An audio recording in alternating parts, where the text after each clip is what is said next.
ओम सभी को सादर नमस्ते जी। आप सभी का स्वागत है हमारे यूट्यूब चैनल वैदिक धर्म पर। और हम पढ़ रहे हैं शुद्ध वाल्मीकि रामायण, जिसके अंदर अरण्य कांड चल रहा है। और अरण्य कांड के अंदर आज का जो हम सर्ग पढ़ेंगे, सर्ग 16 और 17, जिसमें हम पढ़ेंगे दूषण। जो खर और दूषण दो भाई थे, उसमें दूषण का वध कर दिया जाता है श्री राम के द्वारा। उस पूरे के पूरे प्रकरण को हम पढ़ेंगे। और पूर्व की कक्षा में हमने पढ़ा था कि किस प्रकार से कूच खरदूषण के द्वारा किया जाता है, और श्री राम को जो है लक्ष्मण और श्री राम सीता को चारों माई से जाकर जो है सेना को ले जाकर जो है घेर लिया जाता है। वहाँ तक हम पूर्व की कक्षा में पढ़ चुके थे। और आज हम जो है श्री राम के द्वारा राक्षसों को वध कर दिया जाता है, और उसमें दूषण की भी मृत्यु हो जाती है। तो इस पूरे के पूरे प्रकरण को ध्यानपूर्वक हम पढ़ेंगे। जितने भी लोग चैनल से जुड़े हुए हैं, चैनल को सब्सक्राइब अवश्य कर ले, वीडियो को लाइक कर दें। कोई शंका है आपकी कमेंट बॉक्स में आप लिख सकते हैं। तो अपनी कक्षा को प्रारंभ करते हैं। दृष्ट्वा तु वाहिनी तेषा रामलक्ष्मणो वृत्ते समाहस्तु सुमाना व्यवस्थित ना संशय। राक्षसों के उस विशाल सेना को देखकर राम ने लक्ष्मण से कहा, हे लक्ष्मण, भीषण नरसंहार होगा, इसमें तनिक भी संदेह नहीं है। श्री राम कहते हैं लक्ष्मण से कि चारों मई से हम शत्रु सेना से घिर चुके हैं और भीषण नरसंहार होगा, भीषण युद्ध होगा। और आगे कहते हैं, अपना कल्याण चाहने वाले पंडित और आपत्ति की शंका करने वाले पुरुष की आपत्ति आने से पुरुष को आपत्ति आने से पूर्व ही उसके प्रतिकार का उपाय कर लेना चाहिए। तो श्री राम कहते हैं कि अपना कल्याण चाहने वाले पंडित और आपत्ति की शंका करने वाले पुरुष को आपत्ति आने से पूर्व ही उसका प्रतिकार का उपाय कर लेना चाहिए। यानी कि प्रत्येक व्यक्ति को अपने, जब उस पर शंका आ जाए, किसी प्रकार का लग रहा है कि प्राण संकट में फंस चुके हैं, तो उसको उपाय जो है शीघ्र कर लेना चाहिए। तो यहाँ पर श्री राम संकेत करते हैं, तस्माता गृहत तो वेदी शरणा पणिधा धनुर्धरे गुहामास्त्र में शैल से दुर्गा पाद सुनसुक्लामा। अतः तुम हाथ में धनुष बाण और सीता को साथ लेकर वृक्ष से झुरमुट में छिपी हुई किसी दुर्गम पर्वत कंदरा में जा बैठो। तो यहाँ पर श्री राम आश्वासन देते हैं, संकेत करते हैं लक्ष्मण को कि तुम सीता को जो है सीता को लेकर शीघ्र किसी सुरक्षित स्थान पर चले जाइए, जहाँ पर स्थान बताते झुरमुट में छिपी, यानी कोई ऐसे पत्थर आदि की गुफाओं में यहाँ से शीघ्र प्रस्थान करिए, जहाँ पर ये लोग जो है अब तक ना पहुँच सकें। प्रतिकूलत तुम अक्षमे ना ही वाक्य में दितव्या सपि तो मम पादव्या गम्य वत्सा माचिरमा। मैं अपने कथन के प्रतिकूल कुछ नहीं सुनना चाहता, तुम्हें अपने चरणों के शपथ देता हूँ, है वत्स, तुम शीघ्र जाओ। यहाँ पर श्री राम कहते हैं, मैं कुछ सुनना नहीं चाहूँगा, मुझे पता है तू जाएगा नहीं, क्योंकि तुम मुझसे बहुत अधिक प्रेम करता है और मुझे छोड़कर नहीं जाएगा। तो मैं यहाँ पर तुझे जो है अपने चरणों की शपथ देता हूँ, और तू सीता और तू जो है शीघ्र यहाँ से जो है अपने सुरक्षित स्थान पर यहाँ से चले जाइए। भीषण नरसंहार होगा, हम चारों तरफ से शत्रु सेना से घिर चुके हैं और चारों माएँ जो हैं राक्षसों की फौज एकत्रित हो चुकी है। अगला श्लोक है, तव ही सुख बलवान हया होत्रा संहित से सभ्य तो हंतुम इच्छमि सर्वानेव निश्चारण। इसमें कोई संदेह नहीं कि तुम सूरवीर एवं बलवान हो और अकेले ही सब राक्षसों को मार सकते हो, किंतु मैं स्वयं इन राक्षसों को मारना चाहता हूँ। श्री राम कहते हैं, इसमें कोई शंका नहीं कि तुम बलवान हो, बुद्धिमान हो, तुम में सब प्रकार के अस्त्र शस्त्रों का ज्ञान तुम्हें है, तुम शीघ्र इनको निपटा सकते हो अकेले, लेकिन मैं इनको स्वयं जो है अपने निपटाना चाहता हूँ। तुम सीता का जो है ठीक प्रकार से ख्याल रखो, उसको लेकर जाओ यहाँ से, और तुम यहाँ से शीघ्र किसी सुरक्षित स्थान पर पहुँचो। मैं ही इनको लिए बतेरा हूँ, मैं इनका संहार करूँगा। तो यहाँ पर श्री राम कहते हैं, अगला श्लोक है, एवं मुक्तु रामेण लक्ष्मण सा सीताए शरणाध्याय चापा चा गुहा दुर्गा श्रमायतते। श्री राम कैसे कहने पर लक्ष्मण सीता को साथ ले और हाथ में धनुष बाण धारण कर पर्वत के एक दुर्गम गुफा में चले गए। तो अगला श्लोक आया है, सा चापु मदद में माँ चरणाद्र वीर्यवान भवुस्तवास्तते जयावस सवने पूरे नदिन दिशे। तदंतर महाप्रक्रमी श्री राम धनुष धारण कर और बाणों को लेकर धनुष की टंकार से दसों दिशाओं में गुंजवान करते हुए खड़े हो गए। तो श्री राम ने अपने धनुष पर प्रत्यंचा चढ़ाई और प्रत्यंचा चढ़ाकर टंकार करते हुए जो है दसों दिशाओं को गूंजते हुए अपने प्रतिध्वनि जो यहाँ पर एकदम टंकार होती है धनुष के, अपना यहाँ पर परिचय देते हैं धनुष से। अवष्ट धनु राम क्रुद्ध रिपुदातित्नमा दशा दर्शा समागद में खरा सर्पपुरा सरे। जब खर अपने साथियों सहित श्री राम आश्रम में पहुंचा, तब उसने देखा कि श्री राम क्रुद्ध और धनुष हाथ में लिए और शत्रु का वध करने के लिए उदित हैं। तब दृष्टवा संसरा चाप मुदत्तम खरेण सपनमा राम सीमा विमुखा सूद चदोतत्मित्य चदोयतते। राम को देखकर खर ने भयंकर टंकार करने वाले धनुष को उठा और बाण लेकर सारथी को आदेश दिया कि मेरे रथ को राम के सम्मुख लेके चलो। तो यहाँ पर खर भी जो है अपने धनुष पर प्रतिज्ञा चढ़ाकर जो है बिल्कुल टंकार से जो है एकदम भयंकर ध्वनि करता हुआ और अपने सारथियों को आदेश देता है कि शीघ्र जो है रथ को आश्रम की ओर लेकर चलो, श्री राम के पास लेकर चलो। सा खर जय जय सूत तुर्गान समुचित यत्र रामो महावरुरेको धनुवन सित तो धनु। खर की आज्ञा पा सारथी ने घोड़ों को उधर की ओर की ही हाँका, और जहाँ महाभाव श्री राम धनुष को टंकारते हुए अकेले ही खड़े थे, तो सारथी ने जो है अपना पूरी अपने रथों में जो घोड़े जुड़े हुए थे उनको शीघ्रता से जो है आश्रम की ओर मोड़ दिया, जहाँ पर श्री राम जो है धनुष पर प्रतिज्ञा चढ़ाए हुए धनुष को टंकारते हुए जो वहाँ पर अकेले स्वयं अकेले खड़े हुए थे। तथा सरशास्त्रण राम प्रतिमोजस्म अद्रित्वा महानाद नादव समरे खरा। राम के सम्मुख पहुंचकर खर ने अनेक बाणों से श्री राम को पीड़ित कर बड़े जोर से गर्जना की। तो यहाँ पर टंकार करते हुए राम के सम्मुख पहुंचकर खर ने अनेक बाणों से श्री राम को पीड़ित कर, तो श्री राम के सम्मुख जो है बाणों की बौछार जो है कर देता है खर, और बड़े जोर से गर्जना की। ततो राम शकुंद्र दो मंगलाते कृतमा क्रमुका ससर्ज नीतिस्तना बाण सतोदे सा शस्त्र से। तब श्री राम ने भी अत्यंत क्रुद्ध होकर अपने धनुष को मंगलाकर तीखे बाणों की झड़ी लगा दी। तो जब उन्हें अपना धनुष बाण चढ़ाकर जो है खर ने जो एकदम हमला प्रारंभ कर दिया, तो श्री राम ने भी जो है अपने धनुष पर प्रतिज्ञा चढ़ी हुई, तो तुरंत जो है बाणों की उन्होंने भी झड़ी लगा दी, तुरंत बार पे बार जो है श्री राम के द्वारा किए गए। तेसरा शत्रु सैन्य सो भुक्तवा रामेण लीलाए अदूत राक्षसा प्रणाना पासा काल कृतवा इवहे। बिना प्रयास के शत्रु सेना पर फेंके गए उन बाणों ने काल पास की तरह राक्षसों के प्राण हर लिए। तो यहाँ पर श्री राम ने जो है इतने बाण जो है इतनी बाणों की जो है बरसात की गई राक्षसों के ऊपर कि तुरंत जो है वहाँ पर लिखा हुआ है कलश पास की तरह काल पास की तरह राक्षसों के प्राण हर लिए। गजांश से सगा जा रोतना सायपना संदेश तथा पदातिनी समरे हतत्वा हन्य नमास्त साधन में श्री राम ने सर्वों सहित हाथियों और घोड़ों तथा पैदल सैनिकों को मारकर यमलोक भेज दिया। तो इतनी भयंकर सेना लेकर जो है खर वहाँ पर पहुँचा था, जिसमें हाथी घोड़े पर सवार सैनिक भी थे और पैदल सैनिक भी थे। यानी कि अब तुम लगा सकते हो कितनी भयंकर सेना वहाँ पर होगी, और अकेले श्री राम जो है वहाँ पर उनका सामना करते हैं, अकेले उनसे बदला लेते हैं, अकेला जो है अपनी जान को सुरक्षित रखते हैं, और उन दोनों लक्ष्मण और सीता को भी सुरक्षित रखते हैं। कितना भयंकर वहाँ पर तुम देख सकते हो, कितना बल और कितना शौर्य श्री राम के अंदर देखने को मिलता है हमें। तो यहाँ पर अगला श्लोक आया है, अवशिष्टाचित तत्र विष्णु संचय निशाचरे खर मेवा वध्यन वंतते। शरणार्थ सरादर्दिता जो राक्षस मारे जाने से बच गए थे वह बाणों की मार से पीड़ित होकर रक्षा के लिए खर की ओर दौड़े। तो जो घायल हो चुके थे, जो राक्षस प्रवृत्ति के व्यक्ति वहाँ पर घायल हो चुके थे, वो राक्षस वो अपने जान को बचाने के लिए खर के शरण में पहुँच जाते हैं। अगला श्लोक है तना सर्वना पुनर्दय समापक्षे चा दूषणा अभ्य धावता काकुस्तता क्रुद्ध रुद्र विमावंतका। खर के शरण में आए हुए उन सैनिकों को आश्वासन दे और उन्हें अपने साथ ले दूषण क्रुद्ध होकर राम की ओर ऐसे झपटा मानो यमराज ही दौड़ रहा हो। तो अपने सारे के सारे सैनिकों को अपने साथ में लेकर तुरंत जो है हमला प्रारंभ दोबारा जो है हमला कर देता है। निवृत्त सतु पुनः सर्वे दूषणाश्रम निर्भय राम ववेव धावनते सालद तक्षशिलाय दुध। दूषण का सहारा पाकर वे सब भागे हुए राक्षस निर्भीक हो और साल ताल व शिला रूपी आयुधों को लेकर श्री राम के समक्ष गए। द्रुमावृणे मुंचते शिलावाद्रणे राक्षसा तदा भूभुदा बुद्धते युधा तुमले रोम हरणमा। राक्षसों ने श्री राम के ऊपर वृक्ष और शिलाओं की वर्षा की। उस समय अपूर्व भयंकर और रोमांचकारी युद्ध हुआ। तो इतना भयंकर युद्ध हुआ कि वहाँ से जो पेड़ पौधे थे उनको भी उखाड़ उखाड़ कर जो है श्री राम के ऊपर फेंका जाने लगा। लताएं फूल पत्ती जो भी वहाँ पर उनके हाथ में पड़ रहा था राक्षसों को, चाहे कुछ भी पड़ रहा, चाहे उनके हाथ में पेड़ पड़े हों, चाहे कोई वृक्ष की कोई टहनी आदि पड़ी हो, जो भी उनके हाथ में पड़ रहा था, पत्थर ईंट जो भी पड़ रहा था, सब बरसात श्री राम पर कर रहे थे वो राक्षस जो थे। नारदना शरणा घोत्रा मुचान शिली मुखाना विक्रसर्मणा पश्यंते राक्षसास्तते सरादीर्घता। श्री राम ऐसी फुर्ती से बाण चला रहे थे कि राक्षस लोग यह नहीं देख पाते थे कि श्री राम कब भयंकर पैने बाणों को तर्कस से निकालते थे और कब छोड़ते थे। बाणों से आहत राक्षस राम को केवल धनुष को खींचते हुए देखते थे।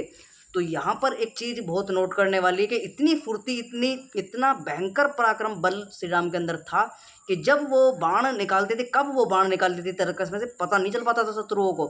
यानी राक्षसों को ये पता ही नहीं चलता था कि कब कहाँ से बाण वो इतने निकाल रहे हैं। यानी कितनी भयंकर तीव्र गति वहाँ पर देखी जा रही है, कितना शौर्य, कितना पराक्रम, कितनी तेज वहाँ पर था उनके बल में कि बाण को सिर्फ चढ़ाते हुए जो है वहाँ पर देखा जाता था कि बाण जो है धनुष पर प्रत्यंचा पे चढ़ाए जा रहे हैं, लेकिन बाण कहाँ से उनको कहाँ से कितनी जल्दी वो निकाल रहे हैं ये पता नहीं पड़ पाती थी राक्षसों को। तो इतना भयंकर युद्ध वहाँ पर होता है, इतना पराक्रम यहाँ पे शौर्य जो है श्री राम का देखने को मिलता है।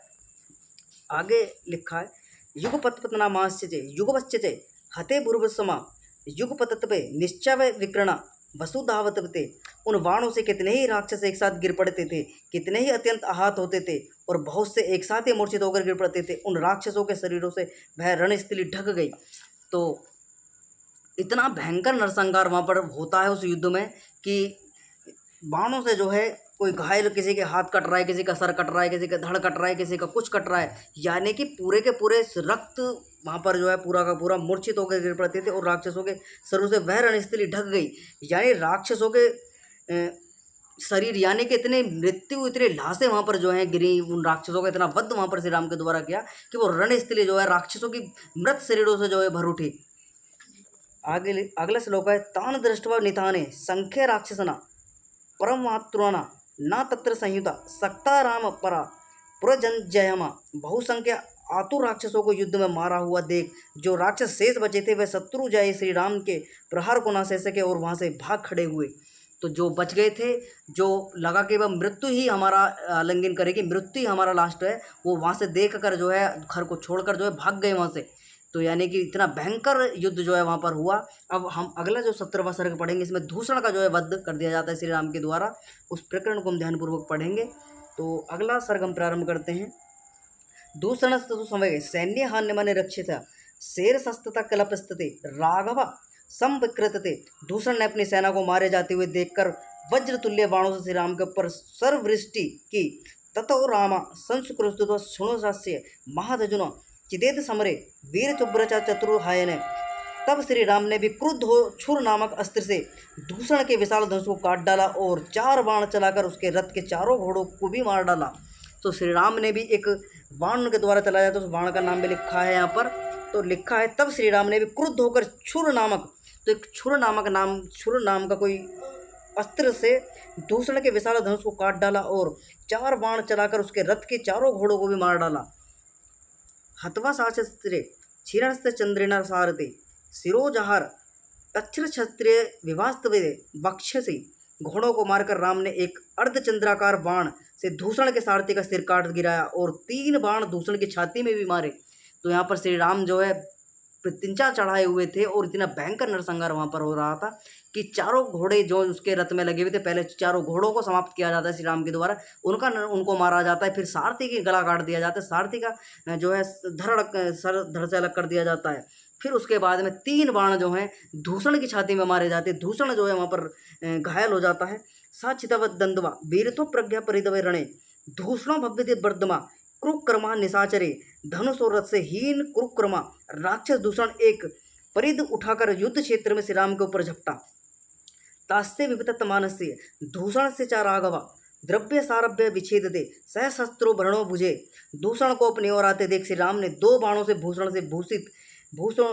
से भूषित उसकी दोनों भुजाओं को काट डाला। तो जब वो श्री राम के ऊपर झपटा दूषण, तो जो श्री राम ने जो है प्रत्यंचा चढ़ी हुई उस पर धनुष पर 2 बाण जो है मारे, दोनों के दोनों हाथ जो है उसके अलग कर दिए, दोनों हाथ काट डाले दूषण के जो है। सकारभ्य विकर्णभ्य पापत भुवति दूषणा विषाणभ्य विषणाकरभ्य मानवृत्ति भागजे। हाथों के कट जाने से दूषण भूमि पर ऐसे गिर पड़ा जैसे दांतों के टूटने पर धीर गजराज गिर पड़ता है। तो इस प्रकार से वहाँ पर दंड जो है श्री राम के द्वारा जाता है, इस प्रकार से हमले वहाँ पर किए जाते हैं, इस प्रकार से जो है प्रतिकार उनका किया जाता है, इस प्रकार से अपनी रक्षा की जाती है। यहाँ पर अलंकृत वर्णन भी किया गया है कि मानो के जैसे हाथों के कटने से दूषण भूमि पर गिर पड़ा और जैसे दांतों के टूटने पर धीरज, यानी दांतों के जैसे हाथी के दांत आदि तोड़ दिए जाते तो अपने व्याकुलता के कारण जो है भूमि पर जो है सैया कर जाते हैं, भूमि पर लेट जाता है। तो इस प्रकार से वो दूषण भी जो है वहाँ पर भूमि पर गिर पड़ा। तद दृष्टवा पतिते भूमो दूषण नीते रणे व्याधि से खरा क्रुद्ध है सेना दक्षिणा महाबलना। दूषण को युद्ध में मरा हुआ देख खर ने क्रोध में भरकर अपने महाबलवान सेनापतियों को ये आदेश दिया, अह विनते संख्य दूषणा सपदनुगा महातत में सेने सारदा हंदव्य राम राम राक्षसा। संग्राम में ये दूषण तो अपने अनुगामी मेहो सहित मारा गया है। अब तुम सब राक्षस मिलकर अपनी विशाल सेना के साथ राम को मार डालो। तो वहां पर खर आदेश देता है कि भाई दूषण तो समाप्त कर दे, दूषण की तो मृत्यु कर दी गई है। अब जितने भी तुम राक्षस बचे हो सारे के सारे मिलकर जो है इसको समाप्त करो, इसको मार डालो राम को। अगले श्लोक है, एवं मुक्त्वा खरा क्रोधे बालध्यक्षा सा सैनिका राम विवित्य वर्तते विसर्जनता सौरात्मना। क्रुद्ध खर के ऐसा कहने पर सेनाध्यक्षों ने अपनी अपनी अपनी अधीनस्थ सेनाओं को साथ ले और तीखे बाण छोड़ते हुए श्री राम पर आक्रमण किया। तात पावा शंका सहस्त्र बाब्रज विभूषिते जगना शेष तेजस्वी तस्य सैन्य से महासायके। तब तेजस्वी श्री राम ने स्वर्ण एवं रत्नों से भूषित अग्नि के समान देदीप्यमान बाणों से उस बची हुई सेना को भी मार डाला। तो श्री राम ने जो है जो बची हुई सेना थी, जिनको खर जो है चढ़ा बढ़ा रहा था कि भी तुम दूषण का वध कर दिया, तुम जो है इस पर हमला करो, तुम राम को निपटा दो। तो यहाँ पर जो है श्री राम के द्वारा ऐसे तेजस्वी बाण स्वर्ण से रत्नों से भूषित अग्नि जैसे ऐसे बाण जो है श्री राम के द्वारा छोड़े जाए, जो बची हुई शेष सेना थी उसको भी समाप्त कर दिया जाता है। चतुर्दशे शस्त्राणी रक्षसा भीम कर्मणा हत्यांत केन रावणा मानुषेण पद्धतिना। श्री राम ने पैदल और अकेले ही 14 शस्त्र, तो यहाँ पर लिखा हुआ है अकेले 14 शस्त्र यानी 14,000। अब यहाँ पर अंदाजा लगा सकते हो कि एक व्यक्ति 14 शस्त्र यानी 14,000 व्यक्ति को समाप्त कर रहा है। अब यहाँ पर पराक्रम और बल का तुम देख सकते हो कितना भयंकर पराक्रम, कितना बल उनमें होगा, कैसे कैसे अस्त्रों का प्रयोग वहाँ पर श्री राम के द्वारा किया गया है। जैसे अस्त्र शस्त्र जो है वशिष्ठ जी के द्वारा दिए गए थे और ऋषि मुनियों के जो पास में गए थे उन ऋषि मुनियों से भी जो अस्त्र शस्त्र प्रदान हुए थे, ऐसे थे भयंकर अस्त्र शस्त्र प्रदान हुए थे जो ब्रह्मा के पास थे, जो इंद्र के पास थे। ऐसे ऐसे अस्त्र शस्त्र जो श्री राम के पास थे, ऐसे भयंकर नरसंहार ऐसे ही अकेले व्यक्ति के द्वारा नहीं कर दिया गया था, ऐसे थे भयंकर हथियार उनके पास में थे, ऐसे तीक्ष्ण बाण उनके पास में थे। श्री राम के पास में अस्त्र शस्त्रों का ढेर था उनके पास में भी। निहत्ते नहीं घूम रहे थे वन के अंदर कि भी कोई भी आकर धनुष पाणी लेकर घूम रहे हैं और समाप्त कर देगा कोई भी। बल भी था, पराक्रम भी था, शौर्य भी था, डरते नहीं थे श्री राम, जो यहाँ पर लिखा हुआ है। आगा जो अगला श्लोक है, तस्य सेना से सर्वथा खरा शेषो महारथा राक्षस त्रिसरा श्रेवा रामक्षस सुपुतना। इस राम राक्षस युद्ध में संपूर्ण सेना महारथी खर राक्षस त्रिसरा और शत्रुघ्न श्री राम ही बचे। तो यहाँ पर सारे के सारे व्यक्ति जो थे, जो राक्षस आदि थे, दूषण आदि, उनकी मृत्यु हो गई। और बचता कौन है इस युद्ध में? राम बचते हैं। राक्षस युद्ध में जो है राम बचते हैं और उनका सारथी राक्षस त्रिसरा बचता है और शत्रुनाशक श्री राम बचे और खर बचता है। तो ये 3-4 व्यक्ति जो यहाँ पर बचते हैं, बाकी शेष सबकी मृत्यु से यहाँ पर जो श्री राम के द्वारा सुला दिया जाता है। तो ये भयंकर जो है प्रलयकारी युद्ध वहाँ पर उस टाइम पर हुआ।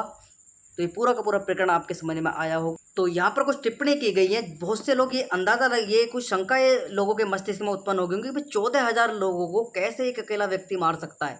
तो कुछ टिप्पणियों का समाधान भी यहाँ पर किया गया है। ये संभव नहीं लग रहा होगा, ये सबके स्तर से ऊपर जाने वाली बात है कि एक अकेला व्यक्ति इतना बलवान, इतना शक्तिमान और इतना शस्त्रों को चलाने वाला निपुण कैसे हो सकता है? क्या कारण है? क्या वो विद्याएं, क्या वो शक्ति, क्या वो बल पराक्रम रहा होगा? वो कैसे उन्होंने श्री राम ने अकेले ही 14,000 व्यक्तियों को कत्ल कर दिया, कैसे उनको मार डाला, कैसे राक्षसों का संहार कर दिया?